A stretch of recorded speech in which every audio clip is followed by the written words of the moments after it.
हमारे इस यूनिवर्स में लाइट की स्पीड को ही सबसे फास्टेस्ट स्पीड माना जाता है। पर क्या आप जानते हैं कि लाइट को सूरज के कोर से सरफेस तक आने में ही 10 से 20 लाख साल लग जाते हैं। कोर में हाई टेम्परेचर और प्रेशर की वजह से फ्यूजन रिएक्शन शुरू होता है, जो कि ग्रेविटेशनल फोर्स को काउंटर करने का काम भी करता है। पर जैसे ही हम थोड़ा बाहर की तरफ आते हैं तो यहाँ टेम्परेचर और प्रेशर 20 लाख डिग्री सेल्सियस तक घटने के कारण इस लेयर में फ्यूजन का होना तो पॉसिबल नहीं हो पाता, और इसीलिए इसमें energy transfer actual movement of plasma की वजह से होता है। हेलो दोस्तों, हमारे इस यूनिवर्स में लाइट की स्पीड को ही सबसे फास्टेस्ट स्पीड माना जाता है। पर क्या आप जानते हैं कि लाइट को सूरज के कोर से सरफेस तक आने में ही 10 से 20 लाख साल लग जाते हैं? अगर नहीं तो जुड़े रहिए हमसे देसी विज्ञान की इस सन सीरीज के दूसरे एपिसोड में। पिछले एपिसोड में हमने जाना कि कैसे और क्यों सूरज का जन्म हुआ। यदि आप भी सन के जन्म को लेकर क्यूरियस हो तो आप इस लिंक से सन के जन्म के बारे में पूरी जानकारी जान सकते हो, और उसे देखने के बाद आपको ये वीडियो और भी इंटरेक्टिव लगेगी। तो चलिए शुरू करते हैं देसी विज्ञान की सीरीज़ का दूसरा एपिसोड, जिसमें हम सन की सारी लेयर्स और लाइट का कोर से सरफेस तक आने में लगने वाले ये 10 लाख साल, इन सब का रहस्य जानेंगे। इस ज़्यादा समय लगने का रहस्य सन की डिफरेंट परतों में छुपा है, जो लाइट के पहुंचने में देरी का कारण है। सबसे पहले सूरज के सबसे अंदर वाली परत यानी कोर में हाई टेम्परेचर और प्रेशर की वजह से फ्यूजन रिएक्शन शुरू होता है, जो कि ग्रेविटेशनल फोर्स को काउंटर करने का काम भी करता है। सन के कोर में टेम्परेचर 150 लाख डिग्री सेल्सियस तक पहुंचता है, और एडिड प्रेशर की वजह से यहाँ फ्यूजन रिएक्शन पॉसिबल हो पाता है। पर जैसे ही हम थोड़ा बाहर की तरफ आते हैं तो यहाँ टेम्परेचर और प्रेशर 20 लाख डिग्री सेल्सियस तक घटने के कारण इस लेयर में फ्यूजन का होना तो पॉसिबल नहीं हो पाता। पर यहाँ पे एक इंटरेस्टिंग फिनोमिना होता है। इस लेयर में ग्रेविटी इतनी प्रबल रहती है कि वो टेम्परेचर के पैदा होने वाली मूवमेंट को रोकती है। इसका मतलब हीट के ज़रिए तो एनर्जी बाहर नहीं आ सकती, इसलिए वहाँ एनर्जी रेडिएशन के ज़रिए बाहर निकलती है। इसी वजह से इसका नाम भी रेडिएटिव लेयर है।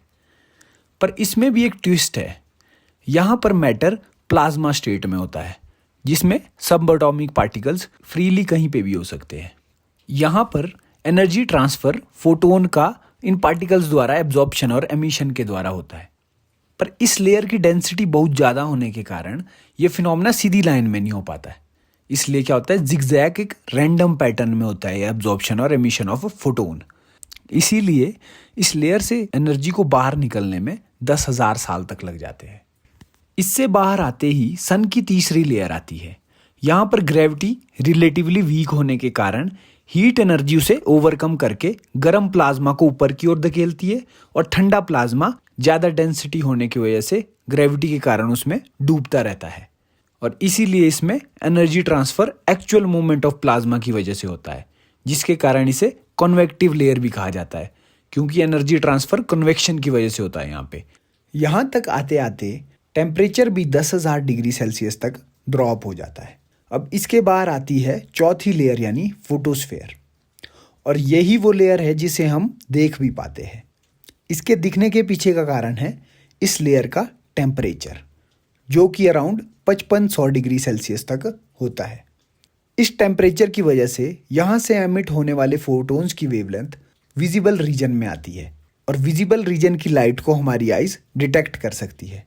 इसरो द्वारा भेजा गया आदित्य L1 मिशन भी इसी लेयर की स्टडी करने वाला है। और अगर आप जानना चाहते हो कि वो ये कैसे करने वाला है और सन के इस एक्सट्रीम टेम्परेचर और ग्रेविटी से वो खुद को कैसे बचाता है, तो देसी विज्ञान की इस वीडियो को ज़रूर चेक करें।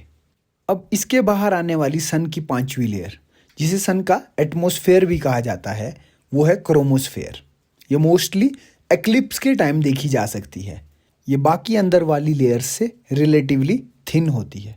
और सबसे आखिरी की लेयर है कोरोना। जैसे कोरोना वायरस ने हमारे कुछ सालों में हड़कंप मचाया था, इसी तरह इस लेयर ने भी फिजिसिस्टों के बीच हड़कंप मचाया है। ये सबसे आउटर मोस्ट लेयर के होते हुए भी सबसे ज़्यादा हॉटेस्ट लेयर है, जिसका टेम्परेचर कोर से भी ज़्यादा है। अभी तक इसके पीछे का कोई एब्सोल्यूट साइंटिफिक एक्सप्लेनेशन नहीं है, जबकि इसके कारण की अलग अलग थ्योरीज दी जाती है। पर क्या आप जानते हैं कि कोर से ज़्यादा टेम्परेचर होने के बावजूद भी यहाँ पे फ्यूजन रिएक्शन क्यों नहीं हो पाता? और कैसे एक इंडियन फिजिसिस्ट ने इन तारों का अंत कब और कैसे होगा, क्या वो ब्लैक होल में बदलेंगे या नहीं, इन सब प्रश्नों का जवाब वक्त से पहले ही दे दिया था। अगर आप भी इन प्रश्नों में उलझे हैं तो जुड़े रहिए हमसे देसी विज्ञान की इस सन सीरीज में। और अगर हमारी इस वीडियो से आपको कुछ भी वैल्यू ऐड हो रही है तो ज़रूर सब्सक्राइब करें आपका अपना चैनल देसी विज्ञान। धन्यवाद।